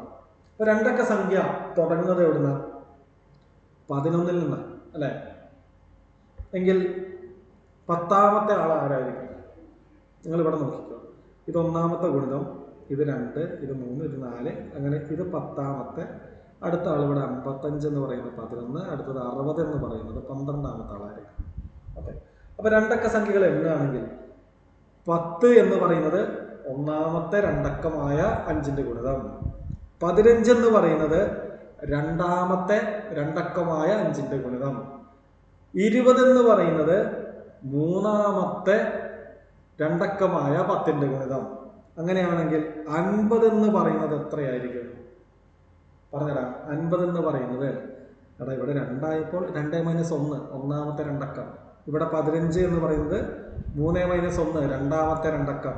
20 എന്ന് പറയുന്നത് 4 - 1 3ാമത്തെ രണ്ടക്കം. എങ്കിൽ 50 എന്ന് പറയുന്നത് 10 - 1 9ാമത്തെ രണ്ടക്കായിരിക്കും. അപ്പൊ നമുക്ക് 10ാമത്തെ ആള് ആരാണ്? അത് 55 ആണ്. 11 - 1 അതാണ് 10. 10ാമത്തെ രണ്ടക്കം എന്ന് പറയുന്നത് 55 ആണ്. അപ്പോ ഇവിടെ ശിഷ്ടം 1 വരുന്ന ആള് 10ാമത്തെ ആള് ആരാ മക്കളെ? 56. നമ്മുടെ ഉത്തരം 56. ഓപ്ഷൻ ബി ആണ് ശരിയായ ഉത്തരം. ക്ലിയർ? 18ാമത്തെ ചോദ്യത്തിലേക്ക് പോകാം. ഓക്കെ, ഈ ടൈപ്പ് ചോദ്യങ്ങൾ ഇപ്പം നമ്മൾ കഴിഞ്ഞ 2 വീഡിയോസിൽ ഡിസ്കസ് ചെയ്തിട്ടുള്ളതാണ്. ഒരു പേനയുടെ വില തരും, പെൻസിലിൻ്റെ വില തരും, എന്നിട്ട് പേനയുടെ വിലയോ പെൻസിലിൻ്റെ വിലയോ കണ്ടുപിടിക്കാൻ പറയും. ഓക്കെ, അപ്പോൾ നമുക്ക് ഈ ചോദ്യം ചെയ്യാം. ചോദ്യം ഇങ്ങനെയാണ്. ഒരു പേനയ്ക്കും, ഓക്കെ, അപ്പോൾ പേനയുടെ വില നമുക്കറിയൂല, ഞാനത് എക്സ് എന്നെടുത്തു. പെൻസിലിൻ്റെ വിലയും അറിയില്ല, വൈ എന്നെടുത്തു. ഓക്കെ, ഇനി എന്താ പറഞ്ഞിരിക്കുന്ന ചോദ്യത്തിൽ? ഈ പേനയുടെ വിലയും പെൻസിലിൻ്റെ വിലയും തമ്മിൽ കൂട്ടിയാൽ അത് 20 രൂപയാകുന്നു. ഇത്രയും കാര്യങ്ങളേതാണ്. ഒരു പേനയും ഒരു പെൻസിലിൻ്റെ വിലയും കൂട്ടിയാൽ 20. ഇനി പെൻസിലിൻ്റെ വിലയുടെ 3 മടങ്ങ്. പെൻസിലിൻ്റെ വില എത്രയാ? അത് വൈ ആണ്. അതിൻ്റെ 3 മടങ്ങ് എന്ന് പറഞ്ഞാൽ എന്താ? ആ വൈനെ 3 കൊണ്ട് ഗുണിക്കുന്നത് 3y. അങ്ങനെ പെൻസിലിൻ്റെ വിലയുടെ 3 മടങ്ങ് എന്തിനോട് തുല്യമാണ്? പേനയുടെ വിലക്ക് തുല്യമാണ്. ഇതാണ് ചോദ്യത്തിൽ പറഞ്ഞിരിക്കുന്നത്. എക്സ് എന്ന് പറയുന്നത് 3y ആണ്. അപ്പം ഞാൻ എന്ത് ചെയ്യുന്നറിയോ? ഈ സൂത്രവാക്യത്തിൽ എക്സിന് പകരം എക്സിന് വില എനിക്കിവിടെ 3y എന്ന് കിട്ടിയിട്ടുണ്ട്. അപ്പം ഞാൻ എക്സിന് പകരം ഇനി 3y ആണ് ഇവിടെ കൊടുക്കുക. അതെന്തുകൊണ്ടാണ് അങ്ങനെ കൊടുക്കുന്നത്? എനിക്കിതെല്ലാം ഒരേ ടേമിൽ കിട്ടണം. ഒന്നുകിൽ എല്ലാം y ആയിരിക്കണം, അല്ലെങ്കിൽ എല്ലാം എക്സ് ആയിരിക്കണം. അപ്പം ഞാനിവിടെ എളുപ്പത്തിന് ഈ എക്സിന് പകരം 3y എന്ന് കൊടുക്കുന്നു. എക്സ് എന്ന് പറയുന്നത് 3y ആണെന്ന് കണ്ടുപിടിച്ചു. പ്ലസ് ഇവിടെ ഒരു y ഉണ്ട് സമം 20. 3y പ്ലസ് y 3yയുടെ കൂടെ ഒരു y കൂടി ചേർത്താൽ എത്രയായിടാ? അത് 4y ആണ്. അത് 20 ആണ്. അങ്ങനെയാണെങ്കിൽ y എത്ര? y എന്ന് പറയുന്ന സംഖ്യയുടെ 4 മടങ്ങാണ് 20 എങ്കിൽ y എന്ന് പറയുന്നത് 20ന്റെ 4 ഭാഗങ്ങളിൽ ഒന്നായിരിക്കും. ഇവിടെ ഗുണിക്കണം 4 ആണ്. ഗുണിക്കണം 4 അപ്പുറത്തേക്ക് പോയി, അത് ഹരണം 4 ആയി, ഭാഗം 4 ആയി. 20നെ 5 കൊണ്ട് ഭാഗിച്ചാൽ 20നെ 4 കൊണ്ട് ഭാഗിച്ചാൽ 4 ആണല്ലോ അപ്പുറത്തേക്ക്. ഓക്കെ, 20നെ 4 കൊണ്ട് ഭാഗിച്ചാൽ കിട്ടുന്ന ഉത്തരം അത് 5. ക്ലിയർ ആണ്? അപ്പൊ നമുക്ക് എന്താ ഇവിടെ കിട്ടിയത്? നമുക്ക് കിട്ടി പെൻസിലിന്റെ വില. y എന്ന് പറയുന്നത് പെൻസിലിന്റെ വിലയാണ്. അപ്പൊ പെൻസിലിന്റെ വില 5 രൂപ. ഇനി എന്താ പറഞ്ഞിരിക്കുന്നത്? ഇനി പേനയുടെ വില കണ്ടുപിടിക്കണം. പേനയുടെ വില x ആണ്. പേനയുടെ വില എത്രയായിരിക്കും? എടാ, y എന്ന് പറയുന്നത് 5 ആണെങ്കിൽ അതിന്റെ 3 മടങ്ങാണ് പേനയുടെ വില. 3 ഗുണിക്കണം 5 15. അപ്പൊ നമുക്ക് കിട്ടി പേനയുടെ വില 15. ഇവിടെ തെറ്റിക്കാനുള്ളൊരു സാധ്യതയുണ്ട്. പെൻസിലിന്റെ വില 5 എന്നും പേനയുടെ വില 15 എന്നും കിട്ടി. എന്താണ്? പെൻസിലിന്റെ വില 5 എന്നും 15 എന്നും കിട്ടി. 5,15 ഓപ്ഷനിലുണ്ട്. അതാണ് ഉത്തരമെന്ന് കറപ്പിക്കും. പക്ഷേ ചോദ്യത്തിൽ ചോദിച്ചിരിക്കുന്ന ക്രമം എന്താ? പേനയുടെയും പെൻസിലിന്റെയും വില. ആദ്യം ചോദിച്ചിരിക്കുന്നത് പേനയുടെ വിലയാണ്. ആദ്യം ചോദിച്ചത് എന്തോ അതാണ് ആദ്യം ഉത്തരത്തിൽ എഴുതേണ്ടത്. ആദ്യം ചോദിച്ചത് പേനയുടെ വിലയായതുകൊണ്ട് ആദ്യം 15 വരണം. രണ്ടാമതേ പെൻസിലിന്റെ വില ചോദിച്ചിട്ടുള്ളൂ. അപ്പോൾ രണ്ടാമത് പെൻസിലിന്റെ വില പറഞ്ഞാൽ മതി. അങ്ങനെയാണെങ്കിൽ നമ്മുടെ ശരിയായ ഉത്തരം ഓപ്ഷൻ ബി ആണ്. ഓപ്ഷൻ ഡിയിലേക്ക് തെറ്റിക്കാനുള്ള സാധ്യതയുണ്ട്, ശ്രദ്ധിക്കണം. ഇത്രയും ക്ലിയർ ആണോ? എങ്കിൽ നമുക്ക് അടുത്തേക്ക് പോകാം. ചോദ്യം ഇങ്ങനെയാണ്: ഒരു വരിയിൽ 50 സെന്റിമീറ്റർ അകലത്തിൽ ചെടികൾ നട്ടു. ഒന്നാമത്തെ ചെടിയും 11ാമത്തെ ചെടിയും തമ്മിലുള്ള അകലം എത്രയാണെന്നാണ് ചോദ്യം. ഇതൊക്കെ നമുക്ക് ഇക്വേഷൻ ഒന്നും വേണ്ട, അങ്ങനെ തട്ടി വിടാവുന്ന കാര്യങ്ങളേ ഉള്ളൂ. എങ്ങനെ നോക്കാം, ഇതിന്റെ കൺസെപ്റ്റ് ഒന്ന് മനസ്സിലാക്കിയാൽ മതി. എടാ, ഒരു വരിയിൽ കുറെ ചെടികൾ ഇങ്ങനെ നട്ടുവെച്ചിട്ടുണ്ട്. ഓക്കെ, കുറെ ചെടികൾ ഇങ്ങനെ നട്ടുവെച്ചിട്ടുണ്ട്. പിന്നെ എന്താണ് ആ ചോദ്യത്തിൽ പറയുന്നത്? ഈ ചെടികൾക്കിടയിൽ 50 സെന്റിമീറ്റർ അകലമുണ്ട്. എല്ലാ ചെടികൾക്കിടയിലും 50 സെന്റിമീറ്റർ ഉണ്ട്. എല്ലാ ചെടികൾക്കിടയിലും 50 സെന്റിമീറ്റർ ഉണ്ട്. ഓക്കെ, ഇത് ഞാൻ ചോദിക്കട്ടെടാ, ഒന്നാമത്തെ ചെടിയും 3ാമത്തെ ചെടിയും തമ്മിൽ എത്ര അകലമുണ്ടെന്ന് ചോദിച്ചാൽ എത്ര അകലുണ്ട്? ഒന്നാമത്തെ ചെടിയും 3ാമത്തെ ചെടിയും തമ്മിൽ എത്ര അകലങ്ങളുണ്ടെന്ന് ചോദിച്ചാൽ നമ്മൾ എന്താ കണ്ടുപിടിച്ചത്? അവർക്കിടയിലുള്ള ഗ്യാപ്പ്, ഇന്റർവെൽസ് കണ്ടുപിടിച്ചു അല്ലേ? എത്ര ഗ്യാപ്പ് ഉണ്ട്, എത്ര ഇന്റർവെൽ ഉണ്ടെന്ന് കണ്ടുപിടിച്ചു. അത് 1, 2. അപ്പൊ 3 ചെടികളാണെങ്കിൽ 1 മുതൽ 3 വരെ ആണെങ്കിൽ 3 - 1 2 ഗ്യാപ്പുകൾ. 2 50കളെ കൂട്ടിയപ്പോൾ നമുക്ക് ആ ഗ്യാപ്പ് കിട്ടി. 2 ഗുണിക്കണം 50, 100 സെന്റിമീറ്റർ ആണ് ഒന്നാമത്തെ ചെടി 3ാമത്തെ ചെടി. ഇനി ഞാൻ ഒന്നാമത്തെ ചെടിയും 4ാമത്തെ ചെടിയും തമ്മിലുള്ള ഗ്യാപ്പ് ചോദിച്ചാലോ? എത്ര ഇന്റർവെല്ലുകൾ ഉണ്ടാവും അവിടെ? എത്ര ഇന്റർവെല്ലുകൾ ഉണ്ടാവും? 4ാമത്തെ ചെടി വരെ 4 - 1 3 ഇന്റർവെല്ലുകൾ. അപ്പൊ എത്ര 50കൾ ഉണ്ടാവും? 3 50കൾ. അത് 150 സെന്റിമീറ്റർ ആയിരിക്കും. ഓക്കെ, ഇപ്പൊ ആ കൺസെപ്റ്റ് കിട്ടിയല്ലോ. എങ്കിൽ എന്താ ചോദ്യത്തില് നമുക്ക് കണ്ടുപിടിക്കേണ്ടത്? ഒന്നാമത്തെ ചെടിയും 11ാമത്തെ ചെടിയാണ്. ഇവിടെ 11ാമത്തെ ചെടിയാണ്. അപ്പൊ അതിനിടയിൽ എത്ര ഇന്റർവെൽസ് വരുന്നുണ്ട്, എത്ര ഗ്യാപ്പുകൾ വരുന്നുണ്ടെന്ന് കണ്ടുപിടിക്കണം. എടാ, ഒന്നാമത്തെ ചെടിയും 11ാമത്തെ ചെടിയും അതിനിടയിൽ വരുന്ന ഇന്റർവെല്ലുകളുടെ എണ്ണം, ഗ്യാപ്പുകളുടെ എണ്ണം എന്ന് പറയുന്നത് ആ 11ൽ നിന്ന് 1 കുറച്ചാൽ പോരെ? 11ൽ നിന്ന് 1 കുറച്ചാൽ എത്രയാ? 10. അപ്പൊ 10 ഇന്റർവെല്ലുകൾ ഉണ്ട്. ഓരോ ഗ്യാപ്പും എത്രയെന്ന് നമ്മൾ കണ്ടുപിടിച്ചിട്ടുണ്ട്. ഓരോ ഗ്യാപ്പും 50 സെന്റിമീറ്റർ വീതമാണെങ്കിൽ, ഓരോ ഗ്യാപ്പും 50 സെന്റിമീറ്റർ വീതമാണെങ്കിൽ 10 ഗ്യാപ്പുകൾക്കും ഈ 50 സെന്റിമീറ്റർ ബാധകമാണ്. അങ്ങനെ ആകെ 500 സെന്റിമീറ്റർ. 500 സെന്റിമീറ്റർ എന്നത് ഓപ്ഷൻ ബിയിൽ വരുന്നു. ഓപ്ഷൻ ബി ആണ് ശരിയായ ഉത്തരം. ഓക്കെ, അങ്ങനെ നമ്മൾ 20ാമത്തെ ചോദ്യത്തിലേക്ക് എത്തുന്നു. 20ാമത്തെ ചോദ്യം ഇങ്ങനെയാണ്: 28 ഗുണിക്കണം 25 തുല്യമായത് ഏതാണെന്നാണ് കണ്ടുപിടിക്കേണ്ടത്.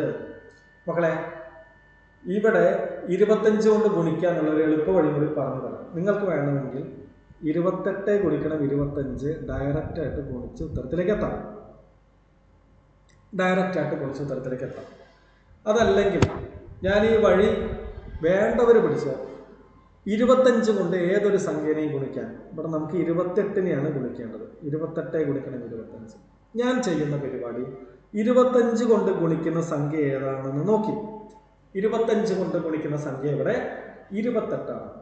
സോ ഞാൻ ആ 28 എഴുതി, 2 0 ചേർത്ത് കൊടുത്തു. അപ്പം അതെത്രയായി? 28ന്റെ കൂടെ 2 0 ചേർത്തപ്പോൾ 2800 ആയി. ഇനി ഞാൻ ചെയ്യുന്നത് ഈ 2800ന്റെ പകുതി എടുക്കും.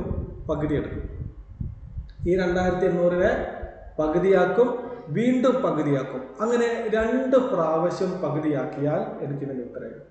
അപ്പോൾ 1800ന്റെ പകുതി, 2800ന്റെ പകുതി 2000ന്റെ പകുതി 1000വും 800ന്റെ പകുതി 400 ആണ്. അപ്പോൾ 1400 ആണ് 2800ന്റെ പകുതി. ഉത്തരായോ? ഇല്ല. ഒരു തവണയും കൂടി പകുതിയാക്കണം, ഒരു വട്ടം കൂടി പകുതിയാക്കണം. 1400ന്റെ പകുതി, 1000ന്റെ പകുതി 500, 400ന്റെ പകുതി 200. അങ്ങനെ 500ഉം 200ഉം കൂടി 700 ആണ് 1400ന്റെ പകുതി. ഇനി ഡയറക്റ്റായിട്ട് പകുതി കാണാൻ പറ്റുന്നവർ ഡയറക്റ്റായിട്ട് കണ്ടോ. ഇനി ഒന്നും അറിയാത്ത ആരെങ്കിലുമൊക്കെ ഉണ്ടെങ്കിൽ സ്പ്ലിറ്റ് ചെയ്യാം. നിങ്ങൾക്ക് എത്രത്തോളം ചെറുതാക്കാൻ പറ്റുമോ അത്രത്തോളം ചെറുതാക്കിയിട്ട് പകുതി കണ്ടാൽ മതി. 1400നെ ഞാനിവിടെ 1000ഉം 400ഉം ആക്കി മുറിച്ചു. എന്നിട്ട് 1000ന്റെ പകുതി എടുത്തു 500, 400ന്റെ പകുതി എടുത്തു 200. ഈ 500 200ഉം കൂടി ചേർത്ത് വെച്ചപ്പോൾ എനിക്ക് കിട്ടി അത് 700. മക്കളെ, 28 ഗുണിക്കണം 25ന്റെ ഉത്തരം അത് 700 ആണ്. ഇനി 700ന് തുല്യമായ ഓപ്ഷൻ അവിടെ ഉണ്ടോ എന്ന് നോക്കിയാൽ മതി. ഉണ്ട്, ഓപ്ഷൻ ഡി അല്ലെ. 100 7കൾ ചേർന്നാൽ 700 ആണെന്ന് നമുക്കറിയാം. അപ്പൊ അതിന് ശരിയായ ഉത്തരം എന്താ? ഇനി അത് എക്സ്പ്ലെയിൻ ചെയ്യണ്ടല്ലോ. ഓപ്ഷൻ ഡി ആണ് ശരിയായ ഉത്തരം. നമുക്കെന്താ 21ാമത്തെ ചോദ്യത്തിലേക്ക് കടക്കാം.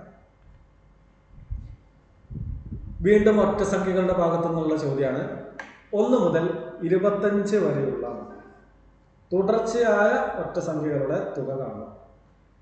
മറ്റൊരു രീതിയിൽ ഈ ചോദ്യം വായിച്ചാൽ ആദ്യത്തെ 25 ഒറ്റ സംഖ്യകളുടെ തുക. ഓക്കെ, അങ്ങനെയാണെങ്കിൽ ഇത് ചെയ്യേണ്ട രീതി എന്താ?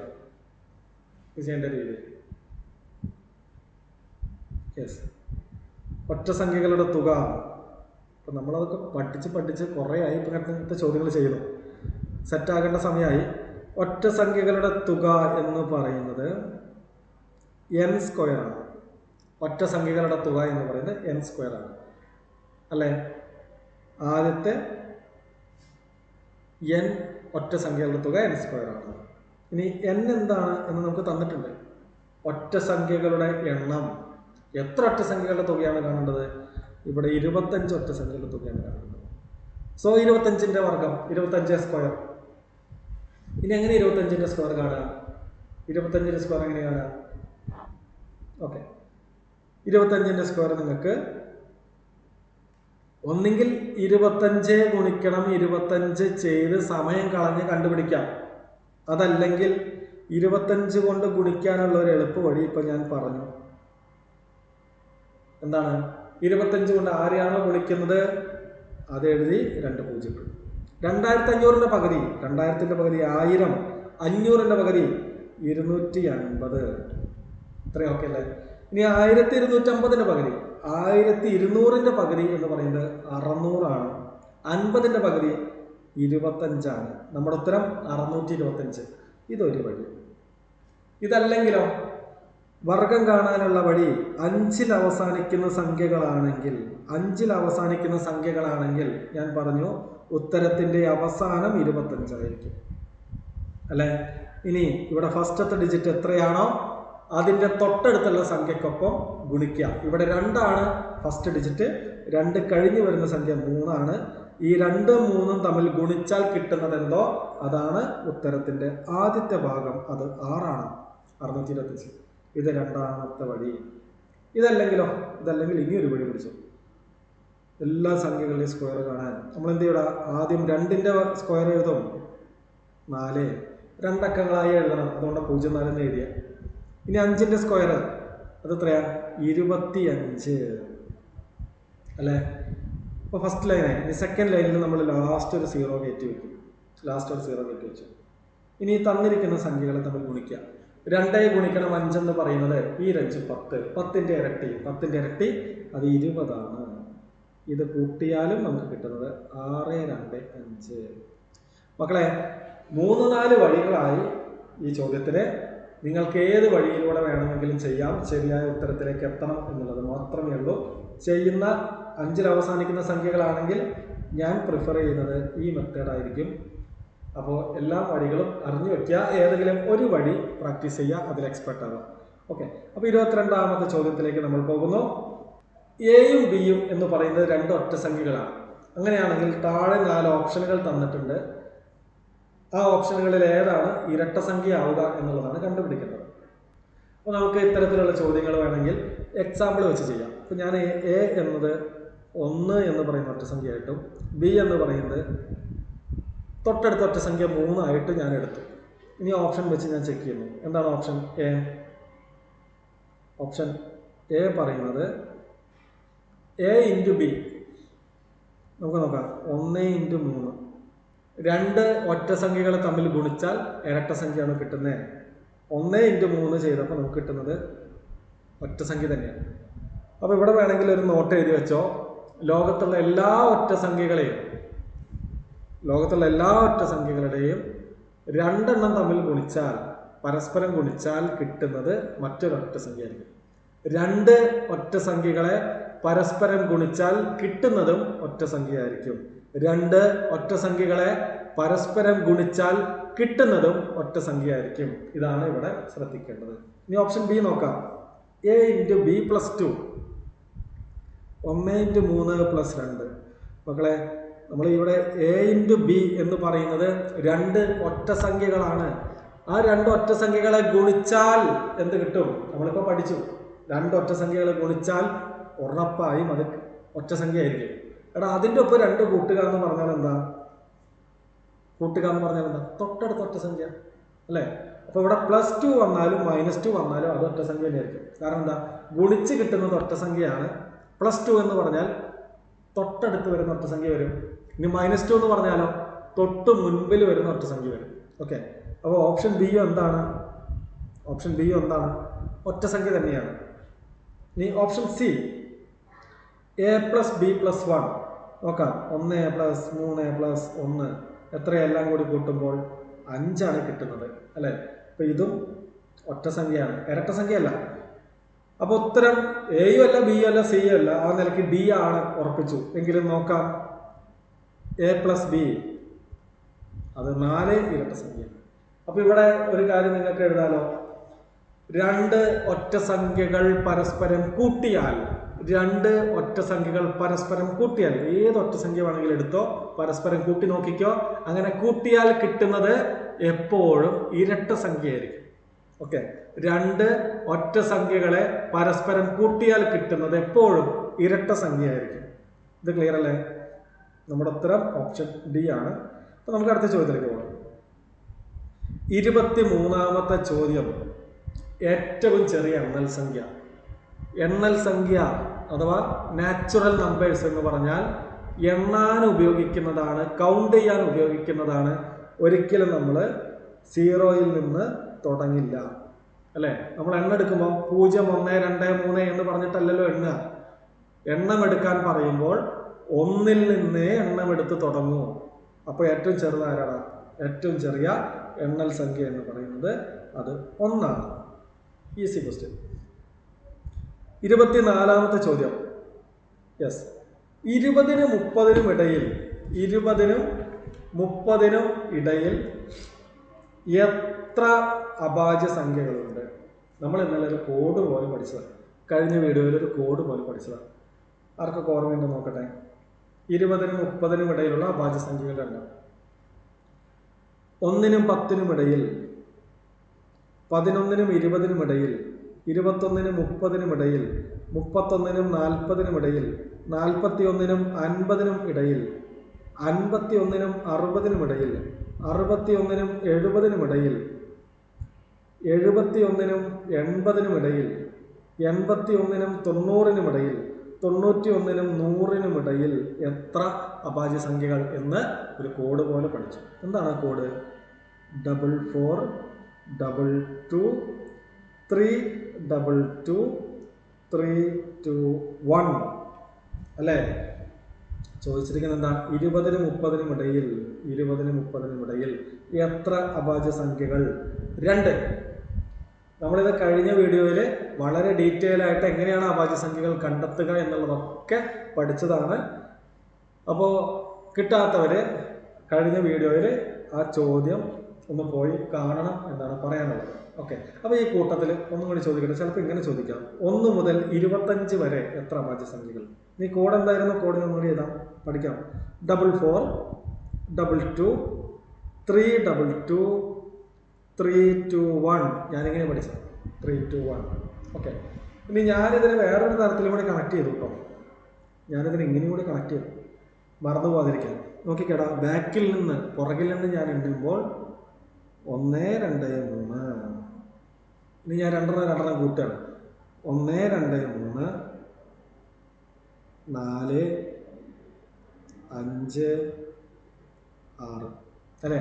രണ്ടെണ്ണം കൂട്ടുമ്പോൾ എനിക്ക് എന്ത് കിട്ടണം? 4 കിട്ടണം, 5 കിട്ടണം, 6 കിട്ടണം. 1 2 3 4 5 6, അവസാനം 4. ഓക്കെ, ഇങ്ങനെയാണ് ഞാൻ മറ്റൊരു തരത്തിൽ കണക്ട് ചെയ്തത്. ഓക്കെ, ഇനി നമുക്ക് ഒരു കാര്യം കൂടി ഈ കൂട്ടത്തിൽ പഠിക്കണം. 1 മുതൽ 25 വരെ, 26 മുതൽ 50 വരെ, 51 മുതൽ 75 വരെ, 76 മുതൽ 100 വരെ എത്ര അഭാജ്യ സംഖ്യകൾ? അതുകൂടി പഠിച്ചാൽ സെറ്റ്. 1 മുതൽ 25 വരെ നമ്മളത് കറക്റ്റായിട്ട് ഒരു ചാർട്ട് പോലെയൊക്കെ എഴുതി പഠിച്ചാണ് കഴിഞ്ഞ വീഡിയോയിൽ കാണണം. അത് 9 എണ്ണം വരും, നിങ്ങൾ നോക്കിയാൽ മതി. 9 എണ്ണം വരും. 26 മുതൽ 50 വരെ അത് എത്ര വരും? 6 എണ്ണം വരും അല്ലേ? 51 മുതൽ 75 വരെ 6, 76 മുതൽ 100 വരെ 4. ഒരു ഫോൺ നമ്പറിന്റെ സ്റ്റാർട്ടിങ് പോലെ ഇല്ലേ? 9664 9664 9664. കൂട്ടത്തിൽ പഠിച്ചു പോവുക, കയ്യോടെ പഠിച്ചു പോവുക. ഓക്കെ, ഇപ്പോൾ ഇത് സെറ്റായ. ഇനി വേണമെങ്കിൽ ഞാൻ ചോദിക്കട്ടെ, 1 മുതൽ 50 വരെ എത്ര? 51 മുതൽ 100 വരെ എത്ര? ചോദിച്ചാൽ എന്ത് പറയും? 1 മുതൽ 50 വരെ എത്രയുണ്ട്? 15. 9ഉം 6ഉം 15 അഭാജ്യ സംഖ്യകൾ. 51 മുതൽ 100 വരെ എന്നാണ് ചോദ്യമെങ്കിൽ 10 അഭാജ്യ സംഖ്യകൾ. ഓക്കെ, ഇപ്പൊ ഞാൻ ചോദിക്കട്ടെ, 1 മുതൽ 1-നും 100-നും ഇടയിൽ എത്ര അഭാജ്യ സംഖ്യകൾ എന്ന് ചോദിച്ചാലോ? 1 മുതൽ 100 വരെ എത്ര അഭാജ്യ സംഖ്യകൾ എന്ന് ചോദിച്ചാൽ ഒറ്റ ഉത്തരേ ഉള്ളൂ, അത് 25. അത് 25 സെറ്റാണ്. ഇനി അഭാജ്യ സംഖ്യകളുടെ ഭാഗത്ത് നിന്ന് എങ്ങനെയൊക്കെ ചോദ്യങ്ങൾ വന്നാലും നിങ്ങളത് ചെയ്യണം. അഭാജ്യ സംഖ്യകളുടെ എണ്ണം, അഭാജ്യ സംഖ്യകൾ കണ്ടെത്തുന്നത്, അതൊക്കെ കഴിഞ്ഞ വീഡിയോകളിലും ഈ വീഡിയോയിലൊക്കെ ആയിട്ട് പറഞ്ഞു തന്നിട്ടുണ്ട്. നന്നായി പഠിച്ച് സെറ്റാവണം. നമുക്ക് അടുത്തേക്ക് പോകാം. ഞാനിവിടെ